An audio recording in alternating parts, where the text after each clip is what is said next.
Moderately well. I grew up in this town. You got a food recommendation for something healthy and delicious that's within walking distance?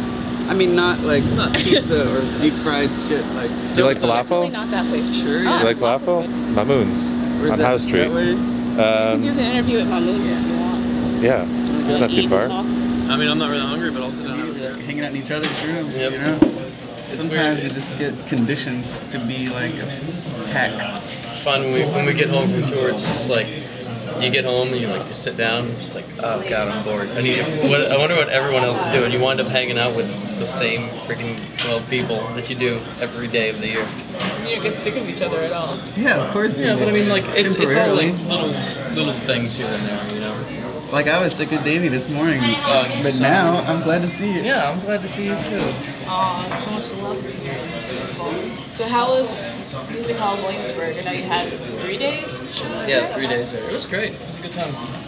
Yeah, it's kind of like a time warp for me. Confused my physiology by being sort of running around the same wheel 72 hours. And stationary. I think it affected me more than anyone else. I almost broke. Like I was this close to just breaking. I can't handle being in a place like that for that long. It's too much for my senses, you know. How was the crowd? Were they enthusiastic? New York crowd? Yeah, they were really into it for the most part. I mean, Yeah, I would say that one guy. Each night was different, and we kind of made it a big point of doing a different show all 3 nights.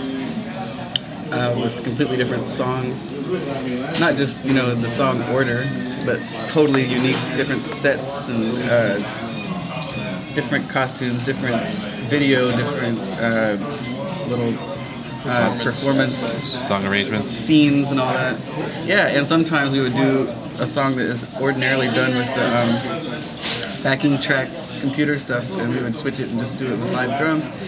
Anything we could do to make it different, and I think that as a result, the audience reaction and the audience sort of participation was unique all 3 nights. I feel like the first night was a big party, kind of like, I don't know, like a birthday party or something. And the second night was kind of like a stoner party, like with like a black light. It was really chilled out. And the third night was just... I would actually talk about it like limited. That's it? That's it for me. I'm gonna have a falafel sandwich, but can I get hummus in it? And no onion, please? No onion? Yeah, please. And some hot sauce, whatever the hottest you got is. It's really, really hot, so I'm just telling you, even if you like hot, when you do it, use it sparingly, because if you put too much, it will ruin your sandwich. Okay.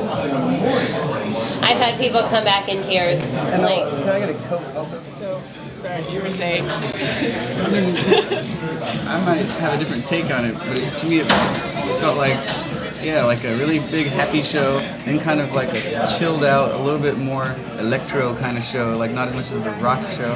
And then the third night was kind of like this angry, tense, like dark set that then at the very end kind of exploded into sort of New Year's Eve or something. And we had a really special moment where we did a combined encore with us and Janelle Monáe and her band. And we did this really epic David Bowie song, and having her and Kevin duetting as like co-front people was really powerful, as you can imagine, because either one of them on their own are, show-stopping headliners. What was together. the song? We did Moon Age Daydream. Okay. Yeah, it's funny. When I heard you guys were touring together, it seemed kind of odd at first, like an odd pairing, but then I thought about it more and it makes perfect sense. You guys have different energies, but I guess the same amount of energy. How's it been touring with her? Well, it's probably the best. I hate using the word support act or opener because we don't feel that that's the case. Even if we performed later in the evening or after her set, we think of it as kind of like a partnership and that we're putting on a show together. But as far as other bands that we've played with, shared the stage with, this is probably the most significant and kind of like unique surprise that we've ever had. You know, usually we pick the band and it's someone that we're familiar with and we've heard their records and we've maybe seen them live and maybe had a few months or years of adjusting to their music, and then we make an effort to bring them along. But with her, we were blindsided because none of us had ever heard of her. Not one member of the band had any clue who she was, and she just walked into our backstage in Atlanta, where she lives, introduced herself very confidently and said she was a fan, and 2 weeks later she had asked our booking agent if she could join us, and of course we said yes, and none of us had ever seen her perform until the first time she walked on stage. Which was mind-blowing. And so then by the second night we were afraid to even approach her. I'm sorry. So how is it you came to an agreement without having seen her perform? She came to our booking agency and sort of proposed the idea, and then it was just sort of like a quick phone call, I guess, do you mind if we have this Janelle Monáe do these shows? And all of us said sure. We liked her just from meeting her, and we still hadn't heard her music. Wow. It wasn't until after the shows were booked that a few of us kind of YouTubed her and saw what she was about. I actually went to the store and bought her CD, and then the CD was broken, like some kind of like random glitch in the manufacturing. It wouldn't play in any CD player I put it in, and then on my fourth try I put it in my friend's car and it wouldn't spit it back out. So I don't know, she had some kind of malfunction in the... What record company was that? We'll know not to buy any of their CDs. No, it's on like Bad Boy. I mean, it's like her record is produced by Outkast and like executive produced by P. Diddy. So it's a really weird world that we're not familiar with. But then again, it could have just been a random thing. I don't want to say anything about their production value or their quality control. Anyway. Well, I have a question for you. I'm not sure, what was your knowledge of New Haven before you came here? I mean, aside from Yale University, I mean, had you been here before?